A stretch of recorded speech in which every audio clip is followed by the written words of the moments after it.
Mu by'ukuri niba usanzwe ukurikiranira hafi bya social media ntabwo wavuga ko indirimbo ari ubwa mbere yumvise. Baby narakubabaje I'm sorry koko naragutengushye I'm sorry. Niba hari ikintu kigoye kugeza ubu ngubu ni promotion y'igihangano cyawe kuri izi mbuga nkoranyambaga, urugero nka YouTube, TikTok, Instagram. Ibaze ko byibuze hano aba blogger, aba influencer ndetse n'aba content creator muri rusange kugira ngo byibuze supporting igihangano cyawe atajya guca munsi y'ibihumbi 100. Abo kandi ni bano bato tuzi nka yewe Bogar, Musinga, Paul. Iyo bigeze kuri bano banini bo bwo noneho bindi.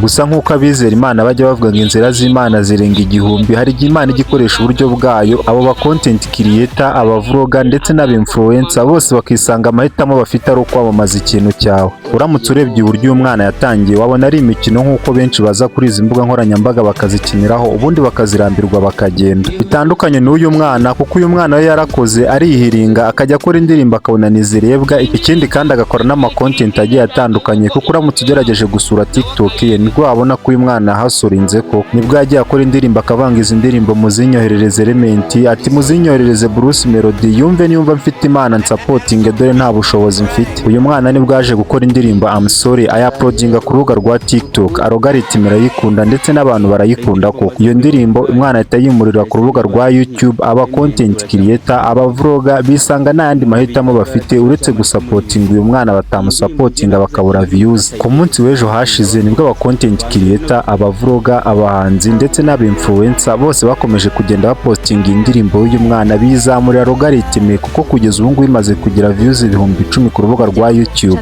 Mu bahanzi bo twavuga nka Element uyu munsi byatunguye abantu benshi kubona posting iyi ndirimbo, naho mu bandi bantu basanzwe twavuga nka Rocky Kimomo uyu munsi byatunguye abatari bake ku mbuga nkoranyambaga kubona Rocky posting amafoto agakoresha background music y'uyu mwana.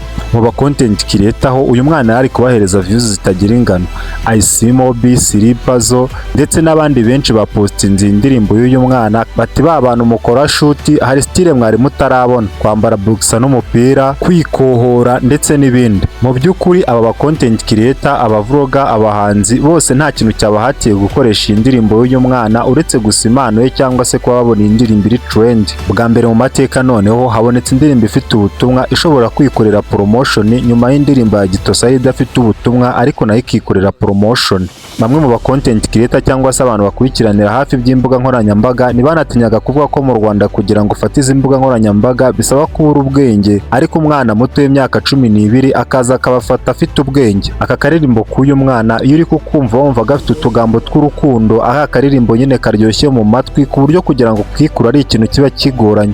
Akaba ari nayo mpamvu bano ba content creator ndetse n'abantu bakumvise bwa mbere bahise baba supportive bagashaka gushyigikira uyu mwana, ari nabyo bikomeje gutuma uyu mwana agira amaviews atagira ingano. Tekereza ko ku mbuga nkoranyambaga nta yindi nkuru yari iri kuvugwa uretse inkuru ya Titi Brown na Nyambo. Ngaho abantu ku mbuga nkoranyambaga bari gucira umugani Titi Brown bati ngo ari umugabo wari uri kugenda ngo ari guhunga imvura yamunyagiye abona yakubye ngo maze ngo aragenda nyerera mu cyondo yikubita hasi ngo maze ngo ahita avuga ngo nari nyiri kwitoza none ndabona ibigiye gukurikira hari akumiro. Mu kubera ko kuri uyu mugoroba nibwo haraye hagaragaye amafoto Nyambo bari kumuterera ivi saa 9 z'ijoro, ngo abantu baravuga bati n'ubundi Gitwaza yaramaze igihe abuza abantu guterera abantu amavi, niyo mpamvu bitwikiriye ijoro barangiza bakamuterera ivi saa 9 z'ijoro, ngo cyane ko nta n'inshuti n'imwe ya Nyambo yigeze ibasha kwitabira iyi save the date.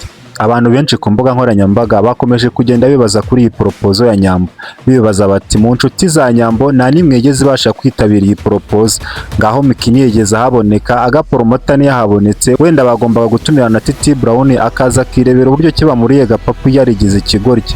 Ngo ibya Nyambo nabyo ngo byabaye nka mugani wa George ngo wagiye ku ifarasha ireba inyuma, ngo baramubaza bati se George kubera icyo biciye ku ifarasha ureba inyuma, ngo George ngo aravuga ati ngiye ifarasha yareba imbere nanjye ndebe inyuma kugira ngo hataza kugira umuntu twinjira.